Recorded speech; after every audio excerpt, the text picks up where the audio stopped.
Hello everyone and welcome back to the Red Men TV Women's Podcast, and today we are joined by women's football journalist Rich Laverty. Rich, thank you for joining us. Thanks for having me on. So firstly, just want to briefly just explain to people what type of stuff you cover and how you got into it all. I got into it a long time ago actually, through university, probably like you guys did, when Leeds United had quite a good team at the time, players like Carly Telford, Ellen White, Jess Clark, Steph Horton. I had to do a project through university, and it actually turned into a really good news story because they didn't bid for a WSL licence.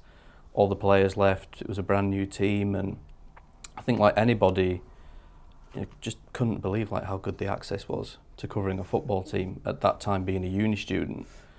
And then it was just a series of coincidences really just kept me involved in it, and then ended up working with the Offside Rule podcast, who were sponsored by Continental, who sponsor obviously the Continental Cup, and we did so much stuff with them leading up to the World Cup 4 years ago that, from there really just got involved and started writing, and now we're here and covering a World Cup next week. So it's been a busy 4 years. Yeah, you kind of just said then the interaction between fans is, and just the accessibility.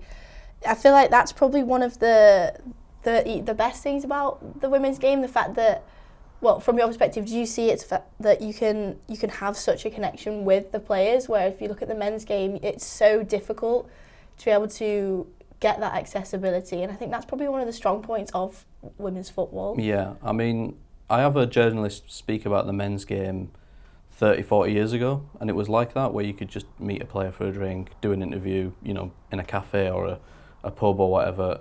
You can't do that now in the men's game. Like, it's just gone ridiculous. Whether it'll ever go like that in the women's, I'm not sure. I hope not, but it is that, if you want to write about women's football, the access you get to the players all the way from bottom right up to the top teams to England is unbelievable, and it just makes the job so fulfilling in a way, because it makes it so enjoyable when you can really sit down with players and actually have a really good chat rather than just 5 minutes stood at the side of a pitch. Yeah. What would you say, on the other hand, then is the most challenging thing about writing about women's football, or just being involved with the setup? I'm not sure there's anything that's challenging. I think the way it's changing is probably challenging because it's not going like the men's, but it's a lot busier now. With the media day we had last week, over 100 journalists there, broadcasters, radio. So it makes things a little bit more complicated in terms of the access you get. You can't, have the world with them. You might get 5 minutes, 10 minutes. Is there kind of more competition within it? Yeah. I never think of it as we're in competition, because the ones of us that cover women's football regularly, we do all get on very well. Yeah. And it's, I think it's just adapting. We always knew it would change. We wanted it to change. And with the World Cup coming up, the way England did in the last one, it was always going to change. And it'll change again, if we're at the Olympics next year. Obviously, we've got us home Euros, whatever happens, and that will be, probably 10 times what it's like at the minute. So you just got to adapt. You've got to accept it's changing. And, I think I've not noticed a massive change, because I think the 8 or 9 of us that cover it regularly, we still, I don't want to say reputation, like we're, world famous or anything, but, the players know who we are, they trust us, and we still have that good relationship with them. So it hasn't changed too much. I think it'll keep changing slowly, but it's not been too bad so far. Yeah, and so a little bit on the WSL then. Obviously Arsenal were the champions. City and Chelsea just fallen that little bit short towards the end. What did you think of the whole campaign itself, and do you think much will change next season? No, I don't think a huge amount will change. I think Arsenal deserved it. The way they played football, the way they dealt with the amount of injuries they had, and obviously the injury to Jordan. Man City did so well to push them as close as they did, and go unbeaten until the final day. I think they were the two teams that were definitely the most deserving of the top 2 spots.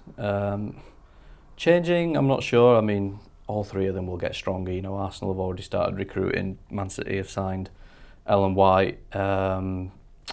Manchester United obviously had that extra bit of interest. They're signing players that are either established in the league or, international players like Jackie Groenen. So I think that will be the most interesting thing, see where United slot in next year. But I don't see the top 3 changing. They might swap order. I think Chelsea will fancy their chances with not having Champions League football, because I think it was very much a blip for them this year. But I think it's hard to see anyone getting into that top three. I'm sure United will eventually, but I don't think they will next season. Talking about the teams that unfortunately dropped, obviously Yeovil being one of them. Just from your perspective, how sad is it to see a team that has fought so hard to be in the top tier of women's football to then having funding problems, going into administration, getting docked 10 points, it could be even more, but is that the area of women's football that still needs the attention the most? Or what's your opinion on that whole saga? Yeah, it is sad and it's difficult because, teams like Yeovil just don't have a lot of money, and the reality is for 8 years now this has been a licensed league. There's no getting away from that. You have to meet certain requirements, rightly or wrongly, and it's not all based on what happens on the pitch. What can we do? I don't know. I mean, I hope the Barclays sponsorship helps, but obviously it's come too late for teams like Yeovil and for Sunderland and Oxford, Watford, Donnybells, Sheffield, the other clubs that fell by the wayside. Hopefully it stops it happening in the future. I don't know, I don't know what we can do to stop it right now with the likes of Yeovil. If you don't meet criteria, then, I'm not sure what the alternative is, and I've said a lot about sort of wrestling with my conscience on whether it's right or wrong what's happening. Because the FA, they do want it to go to another level, and at the very top I think it is, with Arsenal, Chelsea, Man City, obviously Man United, but it's that sort of at what cost kind of thing. Are we pushing the game at the top level? And if England win the World Cup, they'll say it's all completely justified, going full time and everything. But it just, you wonder whether, if we could have drawn it out a few years, not rushed it so much, we would have got there eventually and hopefully not lost the team. So it's difficult. I think only really in the next few years we'll work out and know whether it was all worth it, really. Yeah. So then, the World Cup, 11 days away now. What are your initial thoughts going into the competition, and how do you think the tournament itself is going to pan out? I can't believe it's 11 days away for a starter. Honestly, neither. Yeah, I mean, I think we said it 4 years ago. I think it was the biggest and best tournament yet, and we'll probably say that again in 4 years' time, because there's so many nations now that are taking it really seriously. It used to be Germany, USA, and really back in the early days, Norway and China. Now, France will be one of the favourites, England, Japan, Australia, Canada. You can go on in terms of the teams that have got a chance of winning this World Cup, and I think it's going to be great. I don't think you can, I know you're going to ask me later, but I don't think you can predict who's going to win it. I think it's, you look at the groups, you even look at England's group, you could come third in that group, you could win it. It's so difficult, and there's so many groups that are like that. So I think it's going to be fantastic. I think it's going to be so unpredictable, and there's so many fantastic players as well. Do you think it's going to be a World Cup for the underdogs? Do you think the big names are going to miss out on it? It's hard to sort of say what an underdog is now. 4 years ago you would have said even England were underdogs, whereas now, England, Australia, Canada, I think your underdogs, you'd probably say teams like Sweden, Spain, even Netherlands. I'm not, they're still so new, even though they won the Euros, they're still so new on the world stage. I don't think any of those teams would win it. I think it will come from that top 5 or 6 in the rankings, but they will push them so close. I think in the last World Cup we had a 10-0, a 10-1. We won't. I'd be amazed if we have anything close to that in this one. Yeah. So then, out of all the World Cups that you've covered, has there ever been such a buzz like this one, going into this one now? No, because I think in this country, I very vaguely remember 2011, and it wasn't really even on TV.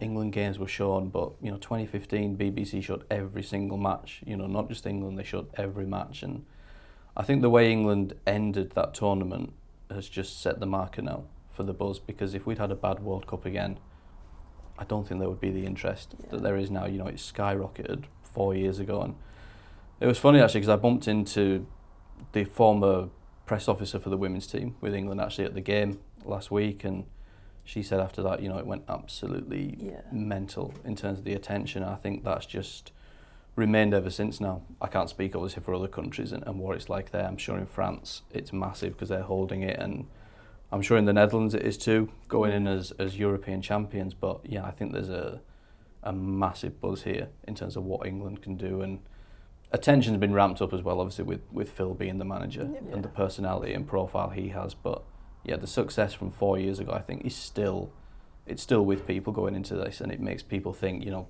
we've got a chance. Yeah. Looking at England in particular, then obviously their group is Scotland, Argentina, and Japan. Should England, out of those three other countries, be wary of anyone? Obviously, we know the history with Japan and obviously the home nations game. Should they be worried about their group, or will they be quite satisfied and raring to go with it? Yeah, it's a weird one because with the whole thing of sort of 4 of the best third place teams going through, if all 3 of those teams beat Argentina, which they should all get through. Obviously you want to come top because you get an easier run through to the final. If you come second or third in England's group, it gets quite tricky quite quickly. I think they've got to be wary of Japan and Scotland, definitely. I mean, like you said, Japan have been in the last 2 finals. Yeah. So you can't, you almost say they're the favourites for the group. And Scotland have come on so far. You know, it won't be 6-0 again like 2 years ago. They've got Jen Beattie back, they've got Kim Little back. They missed the game 2 years ago, and you know, players like Caroline Weir, Erin Cuthbert, they've come on so much in 2 years. And if you drop points in that first game, you're up against it straight away, because you have to beat Japan to even have a chance of coming top of the group. And like I said, I think if you come second, you go in with Canada or the Netherlands, which you do not want as a second round game. So, you know, and that's going to be probably one of England or Japan in the second round. So, and even if you win the group, you're going into the half that's got France and the USA in it. Yeah. So it just comes back to that, how much competition there is now. I mean, winning the group is better, but it's certainly not a given with the group that England have got. Do you think they'll be feeling some sort of pressure after obviously coming off the back of last year, 4 years ago in the last World Cup? Do you think they'll have that kind of taunting them? I know not a lot of the players went, but obviously there are some that did. Do you think that'll be a factor in them going into the tournament?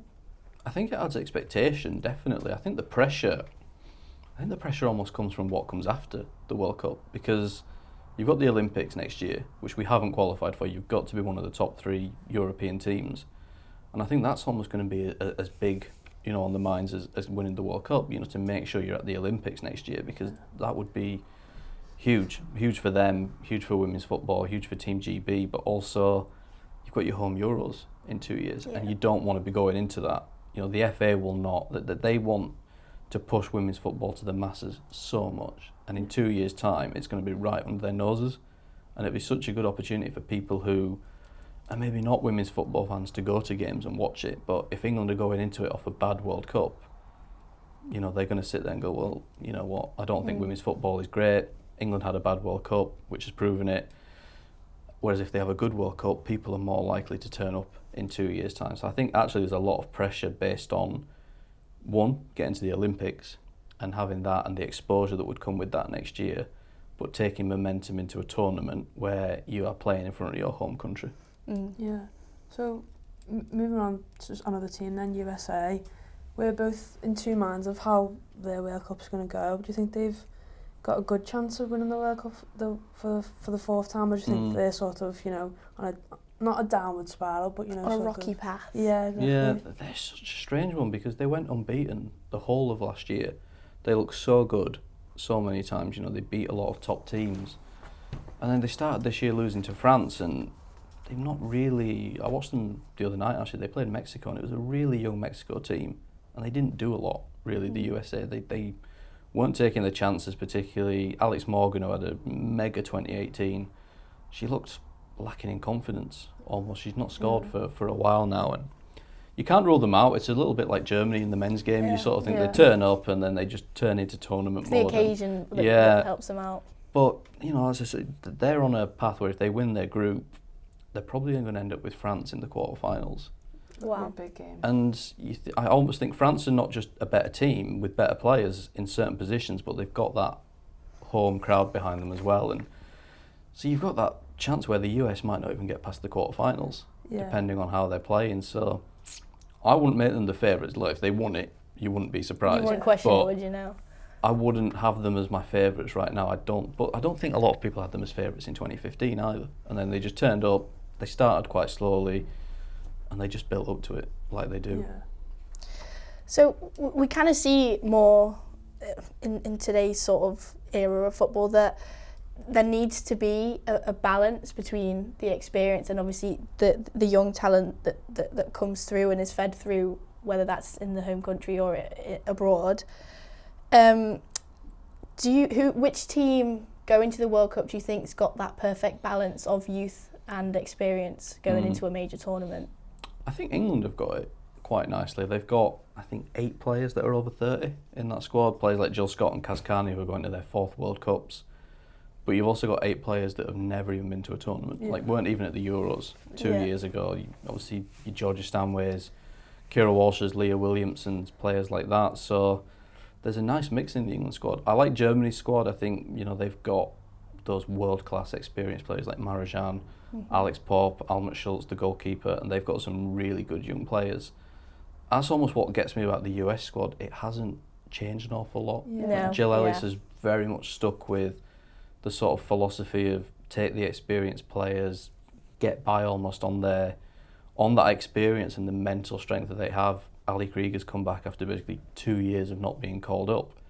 And it's not actually that different a squad. There's a few young players come into it, but it's almost like they're thinking they can get by on the fact that it's a sort of a been there, done that kind of team. We've had that conversation before about Carly Lloyd. Like, fair enough, had an amazing 2015 World Cup, obviously potentially single-handedly winning them the trophy in the end game. Is the USA taking her because she's done that, or are they taking her because of the form that she's been on? And that's the question we're sort of asking. Well, we spoke about it the other day, didn't we? And it's difficult to tell where the line draws. I do think it's invaluable to have that kind of experience. Yeah. If you get to a final and you've got players there that have played in them, for Carly obviously who scored a hat-trick in one 4 years ago, the advice you can pass on to your young players is priceless. But as you said, there's a balance between also having players who are actually playing well.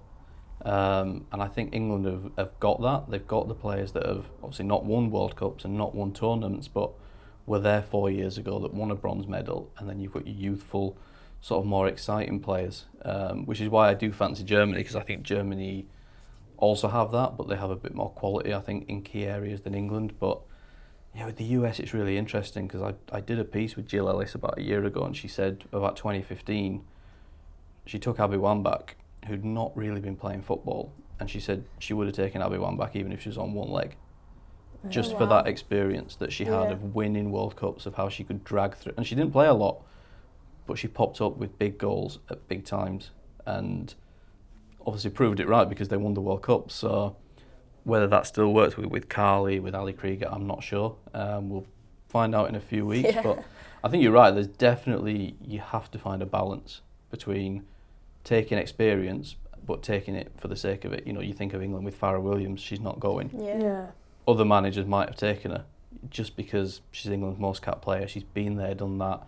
Phil's moved her on and brought in other players. So there is a fine line, and it'll be interesting to see who gets it right. Do you think that's sort of tarnishing USA at the minute then? Because obviously, young girls will be looking at this England squad now, thinking, oh, that could be me in a couple of years' time, like under 20, under 21s, under 20s team. They think, oh, I could go to the next World Cup. But then do you think there'll be girls in the USA lower levels who are probably thinking, am I ever going to get that opportunity to get into that first team, just because so many of those older experienced players are sticking around? Yeah, I mean, they do have some young players. Rose Lavelle, Mal Pugh, Tiana Davidson have come in, but it's really only been those sort of 3 or 4 in the last 4 years. And I think there's definitely, it's so hard in the USA because they've been so far ahead of everyone else for so long. They've been doing it for so long that their top players are really at the top. And when you've got the top players, it makes it harder to break in. If you're growing up in a country where you haven't got a great women's football team, but you're an absolute superstar, you're going to, find your way in straight away. In countries like the US, it's so much harder. And I think it'd be interesting after this World Cup because I think, there does come a point where you have to start moving players on. You can't call them up forever. because I don't think we'll see Carly or Ali or players like that in 4 years' Yeah. time again. And then, that's when you've got to, because USA's youth teams don't do very well in tournaments. They've struggled, and they struggled in the Under-20 World Cup last year. So, it'd be interesting to see what happens for the USA in the next 4 years, because you kind of get the feeling this tournament is going to be the end of the current cycle of players. Yeah. So then, England's chances then?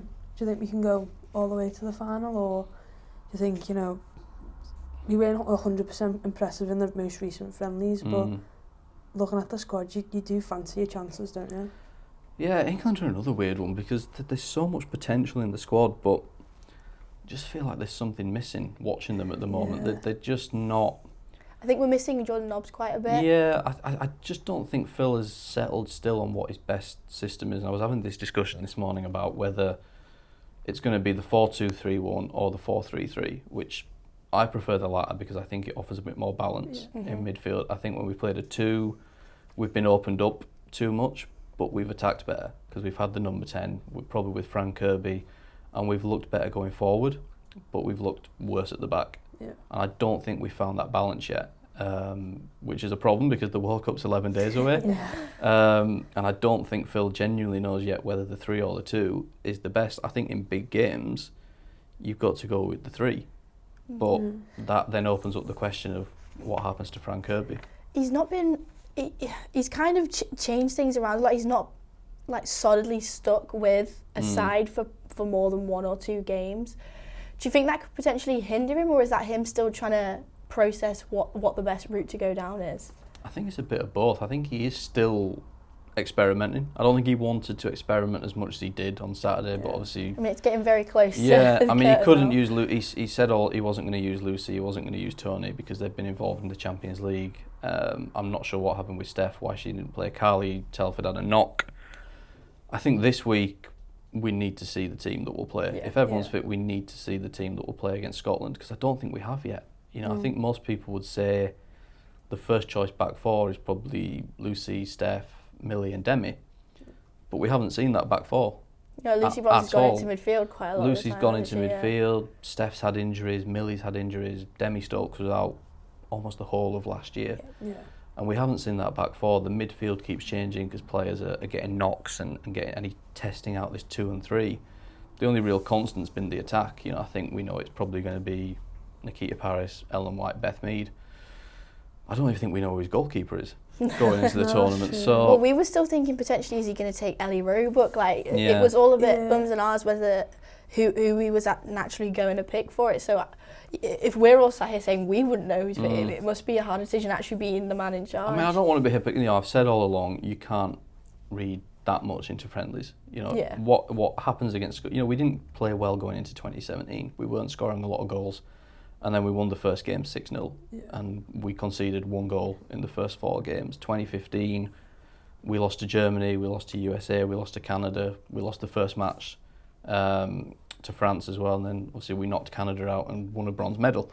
So if England rock up at the World Cup and start scraping 1-0s, 2-1s, people aren't going to care. No. But, we beat Japan 3-0 at She Believes. If we lose to them, no one's going to remember the fact we beat them at She Believes. So it's all about the tournament, and hopefully we turn up and we know what the team is. I think we've got to see what happens on Saturday first, because I think that has to give us the best idea of what his 11 will be against Scotland. Yeah. A quick word on Lucy Bronze, obviously we just mentioned her a minute ago. Arguably the best England player at the moment, coming in off the back of a Champions League win just a couple of, was it a week ago now? Something like that. She wants this trophy. She's basically won everything else. This is the one that she wants now. How important is she going to be to England during this campaign?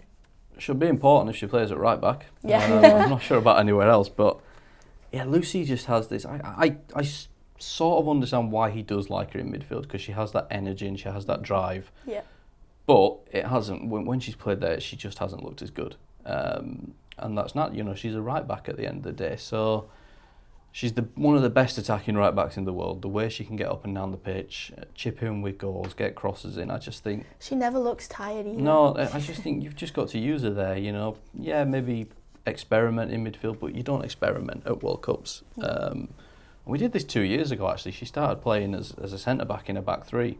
Yeah. Mark Sampson tried it for 4, 5, 6 games, and then we got to the Euros, she played right back every game.